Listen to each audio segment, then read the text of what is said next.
Around. ठीक है, देखो सबको पता चल चुका है कि एग्जाम डेट भी आ चुकी है 26-27 के अराउंड, और एस्टेट अब होगा, आपको भी पता है इस चीज का। तो अब मेरे हिसाब से ये है कि हमें अपनी दोबारा से अपनी जो तैयारी है वो शुरू कर देनी चाहिए। ठीक है, तो ज्यादा तो नहीं कह पाऊंगी मैं, पर ये छोटी ही एक 2-3 मिनट की मोटिवेशनल वीडियो है कि अब दोबारा से हम कैसे शुरू करें। सबका एक ही पॉइंट है कि दोबारा से हम कैसे शुरू करें। और मैडम भी अब दोबारा क्लास देनी शुरू कर चुकी है, आपको पता है कल भी मैंने क्लास देखी थी, मैम की हिंदी की थी। तो अब आराम आराम से हमें उसी उस पे आना, प्लेटफॉर्म पे आना है जिस पे हम थे। ठीक है, अगर हम उसी पटरी पे रहते तो हमें इतनी दिक्कत नहीं होती, पर मतलब ऐसा मोड़ लिया एग्जाम ने कि 2-3-4 महीने का गैप आराम से हो चुका है, और अब थोड़ा मुश्किल भी हो चुका है किताब से उठाना, पर नहीं, हमें उठानी है और हमें अपना एग्जाम देना है। बस आप एक चीज सोच के चलो, अगर अब हमारा एग्जाम क्लियर नहीं हुआ तो आगे घर वाले भी हमें जीने नहीं देंगे। बाहर वालों की छोड़ो, घर वालों की ही ले लो। ठीक है, कैसे हम शुरू करें, टाइम टेबल कैसे बनाएं, हमें टाइम एडजस्ट नहीं हो पाता। देखो वैसे टाइम के लिए कहने की जरूरत नहीं है, क्योंकि टाइम अब दिन बहुत लंबे हो चुके हैं, और मेरे हिसाब से दोपहर के टाइम में सभी लेडीज फ्री होती है। चलो मान लिया अगर किसी के पास छोटे बच्चे हैं बिल्कुल और कोई रखने वाला नहीं है, उनका थोड़ा बिजी शेड्यूल हो सकता है, पर मैं उनको भी बोलूंगी कि नाइट में अपना टाइम जरूर निकालें। ठीक है, और अब एग्जाम पक्का होगा, बहुत दिन हो गए पोस्टपोन होते हुए, अब की बार होगा, अब की बार होगा। अब तो डेट भी फाइनल हो गई, सारी कुछ चीजें आपको पता है बाहर निकलती आ रही हैं, चेयरमैन सर ने सारी चीजें बोल भी दी हैं स्टेट के बारे में। ठीक है, अब आपको फैसला लेना है कि हमें एस्टेट अब की बार निकालना है या अगली बार में निकालना है या हमें नहीं देना है, क्योंकि इस चीज में कोई किसकी हेल्प नहीं कर सकता। ठीक है, थोड़ा मुश्किल जरूर है पर नामुमकिन कुछ नहीं होता लाइफ में। मेरे लिए भी थोड़ा मुश्किल है किताब उठाना, आज से ही मैं शुरू कर रही हूँ, पर ये छोटी ही मोटिवेशनल वीडियो के साथ में, क्योंकि आज आपको थोड़ा मोटिवेशन मैं दूंगी और आप कमेंट करके मुझे मोटिवेशन देना।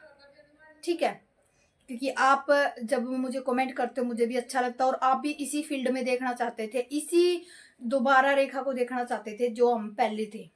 अब आपको वही चीजें देखने को मिलेंगी हमारे यूट्यूब चैनल पे, और सपोर्ट आपको करना है, देखनी आपको है। टाइम टेबल भी मैं आपको अपने हिसाब से दूंगी, जो भाई मेरा टाइम टेबल है, मैं स्टडी को किस तरीके से मैनेज करती हूँ। डेली व्लॉग डालने की कोशिश करूंगी जहां तक होगा। ठीक है, अगर एक आधा दिन मिस हो जाए तो उसके लिए भी सॉरी बोलती हूँ मैं।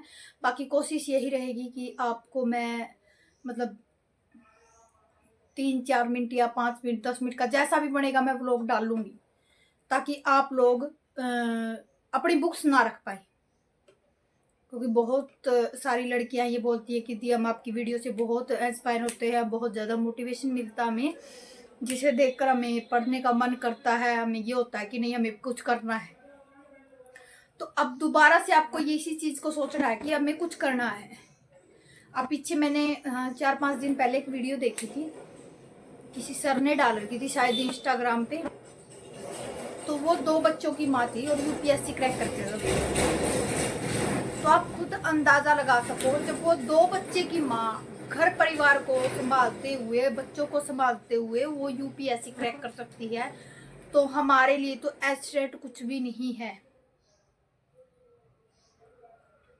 और टाइम का तो ये कभी किसी को ये कहो ही मत, जब आप अपने काम के लिए टाइम निकाल सकते हो, अपने बच्चों के लिए टाइम निकाल सकते हो, क्या आप अपने खुद के लिए टाइम नहीं निकाल सकते? चाहे आपको 2 घंटे मिले चाहे 3 घंटे मिले, आपको एडजस्ट करना ही होगा खुद के लिए। अगर आप खुद के लिए एडजस्ट नहीं कर पाओगे तो पूरी जिंदगी कुछ भी नहीं कर पाओगे। हम हर काम, जो काम हमारी लाइफ में हमने नहीं किया, हम उस काम के लिए हम मतलब डेली टाइम निकालते हैं, डेली करते हैं हम उस काम को, पर जो काम हमने बचपन से किया है वो काम हम नहीं कर पाते।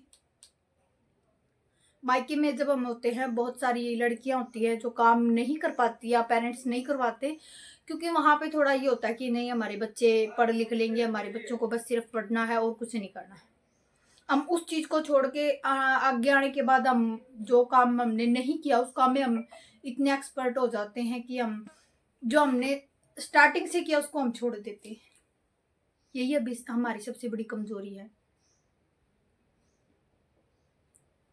तो हमें दोबारा से उसी रूटीन में आना है, दोबारा से वही स्टडी शुरू करनी है। आज है 22 तारीख, जो अब की वीडियो जाएगी आज ही डालूंगी, अभी ये बढ़ा के बस 5-10 मिनट में ही, ठीक है। सिर्फ एक मोटिवेशन के तौर पे है।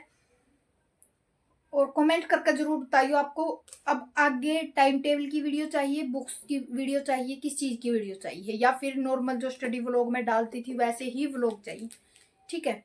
एसएसटी के लिए मेरे पास कमेंट आ रही थी कि एसएसटी के लिए एनसीईआरटी में से सिर्फ 5 और 6 क्वेश्चन आते हैं। डियर मैं बता दूं, मुझे नहीं पता क्या आता क्या नहीं आता, क्योंकि मैंने एस्टेट अभी तक दिया ही नहीं। एक बार दिया था, उस टाइम मतलब बीएड फर्स्ट ईयर में थी, 2-3 साल पहले, ठीक है। पर इस बुक्स में से मेरे हिसाब से सभी एग्जाम में आ जाएगा। ये एनसीईआरटी बेस्ड बुक है और 6 से लेके +2 तक की बुक है। आप इसमें से अगर जितना पढ़ सकोगे ना, जितनी बार रिवाइज कर सकोगे, इससे बाहर कुछ भी नहीं आएगा आपका, ठीक है। बाकी आपकी मर्जी है, आपके पास अगर एनसीईआरटी पढ़ने का टाइम है तो आप एनसीईआरटी भी पढ़ सकते हो। ये तो 1 लाइनर बुक है। बाकी अगर आप 1 लाइनर पढ़ सकते हो 1 लाइनर पढ़ो, अगर एनसीईआरटी पढ़ो।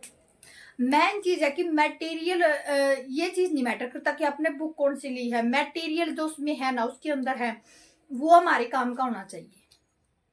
बुक आप कोई भी ले लो, बुक आप किसी बुक से भी पढ़ लो, मेन चीज है जो उसके अंदर मटेरियल है ना, वो मटेरियल हमारे काम का होना चाहिए, हमारे एग्जाम में आने वाला होना चाहिए।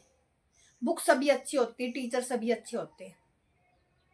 एक टीचर बेमतलब की बातें करे, एक टीचर मतलब सिलेबस को बिल्कुल एज इट इज करवाए जो हमारे एग्जाम में आए। टीचर वो भी है और टीचर वो भी है। फर्क इतना है कि उसने जो करवाया है वो हमारे सिलेबस में आएगा, हमारे पेपर में आएगा। उसने जो कराया वो बेमतलब का था। तो अब आपको सिलेक्ट करना है कि कौन से टीचर से पढ़ना है,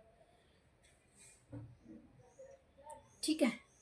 तो चलिए, छोटी ही वीडियो थी, ज्यादा बड़ी नहीं बनाऊंगी।